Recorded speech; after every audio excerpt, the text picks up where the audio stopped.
Hi guys, what's up? My name's Tyler. It's good to meet you all. So I am going to be making my very first YouTube video about going on exchange to Japan while you're in high school and basically everything that you need to know. I made a list of things that you guys will probably need to know about before you do go, but could be different for everyone depending on where you live. I'm personally from Canada, so this is what I had to do, so I hope that this is helpful. So basically the first thing that you want to do is you want to save money. So this seems like a given, but really a lot of people kind of don't realize how much money these things actually cost and how much work it is to go. So it is a lot of work. I'm not gonna lie, it did take me about 2 years or so to save up to go. So if you do want to go, start planning now. And even if you're like in your last years of high school, you still might be able to find scholarships. But I would recommend trying to work as much as you can, like as long as it doesn't affect your grades too much. Luckily, when I went, I was in my grade 10 year when I decided that I wanted to go. And so basically what I did was I had a job basically working full time while I was in high school. So it is pretty hard, I'm not gonna lie. It's hard because you don't get a lot of sleep, but if you do really want to go, it's definitely worth it. This is one of the best things that you can do for yourself. I worked 35 hours a week and I would just save and stash all my money away because at the time my parents could not afford to send me there. They gave me a little bit of help, but barely anything. By the end of it, when I was going, I paid for about 90% of it. So that's a lot. And I went for 6 weeks. It was only a month and a half during the summer, but it costed about 10 grand Canadian.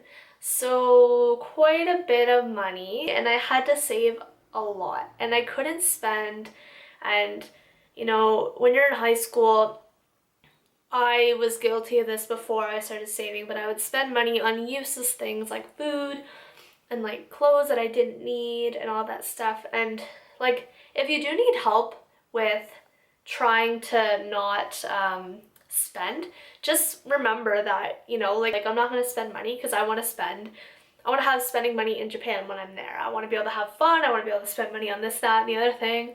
So that really motivates you not to spend.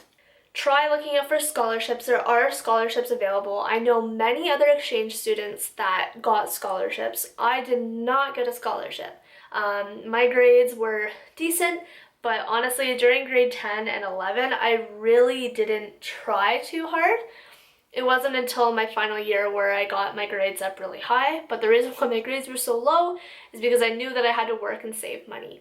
I knew that I wasn't guaranteed a scholarship even if my marks were high, so I thought the most reasonable, pragmatic thing to do would be to work really hard and save all my money. Just even like for Christmas or your birthday or whatever holidays that you have that you get presents or gifts, just say, hey, mom, dad, grandpa, grandma, whoever gives you gifts, just say, hey, I just want money. That way you can just put it straight to your bank account and lock it away. If you do have any tendencies to want to spend, you can always go into the bank yourself and be like, hey, can I put a freeze on this?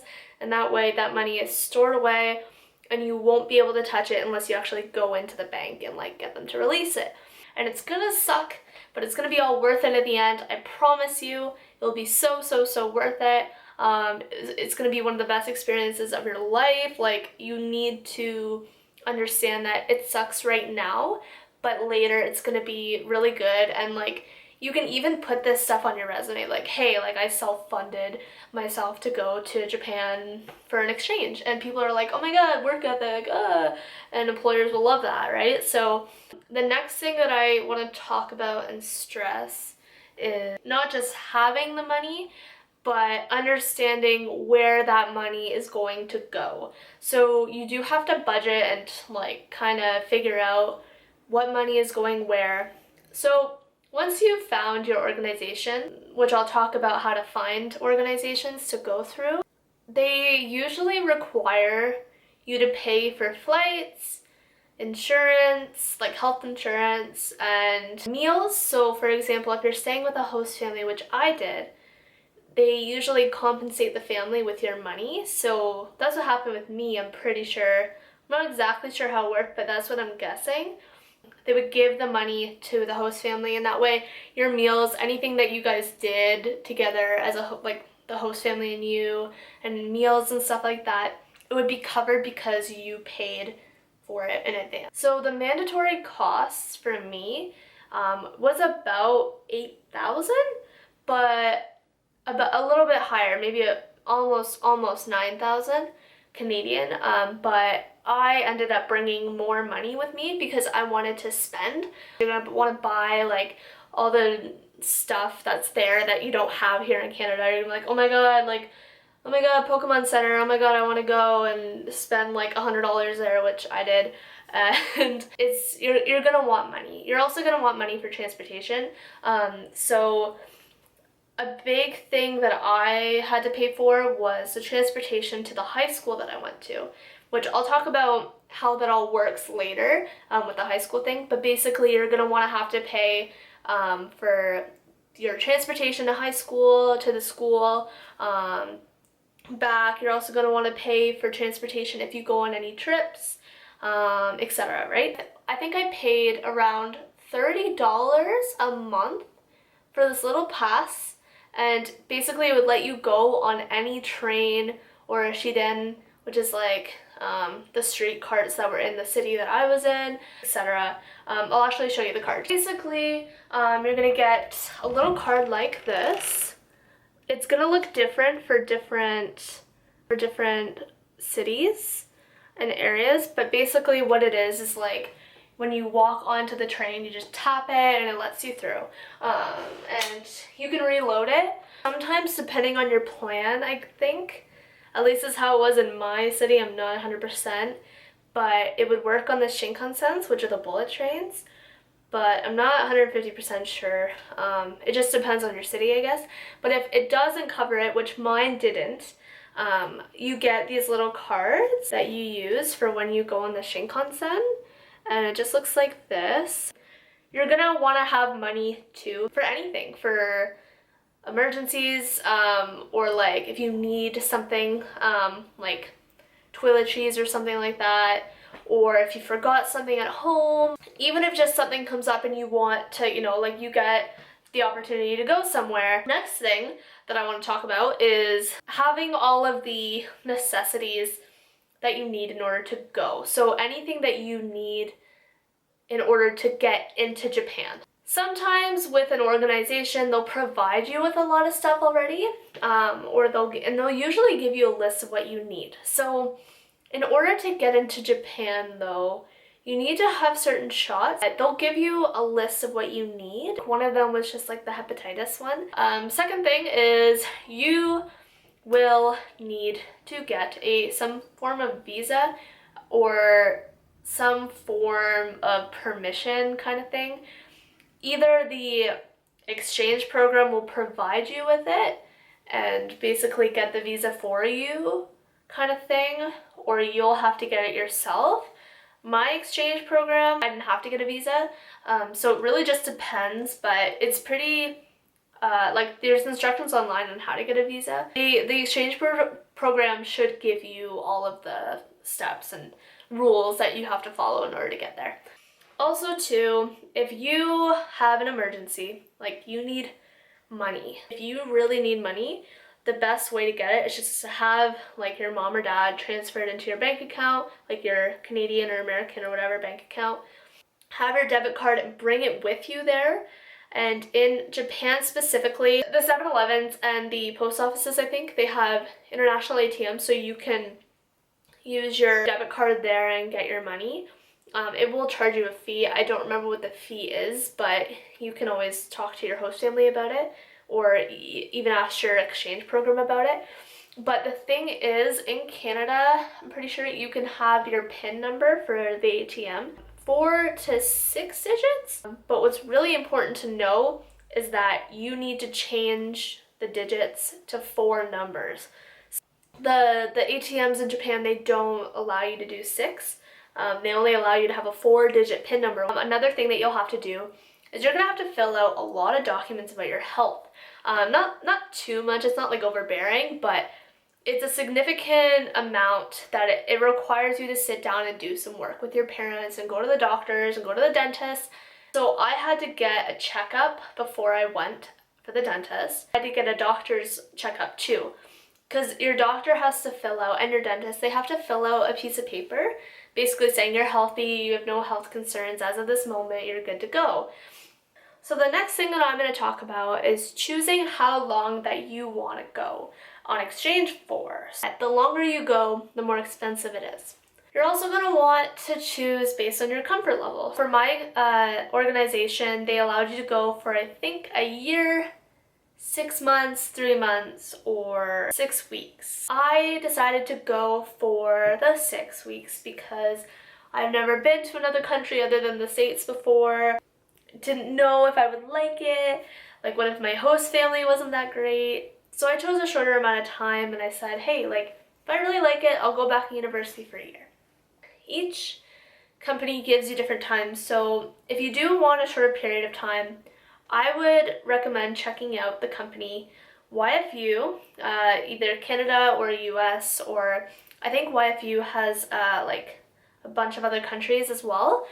So I went through YFU Canada, and they were really awesome actually. They communicate with you really, really well and all that fun stuff. So yeah, but I know there's things like Rotary, there's a lot, so you just have to look it up. Some require you though to have certain grades. Mine required me to have an 80 average, so I was fine to go. As long as your studies are okay, you should be able to go. And most of the exchange programs will make you go to high school while you're in Japan, because that's part of the exchange. A big thing to note with these organizations is that sometimes you don't get to choose where you live. So for me, with YFU, they're like, hey, what kind of city do you want to live in?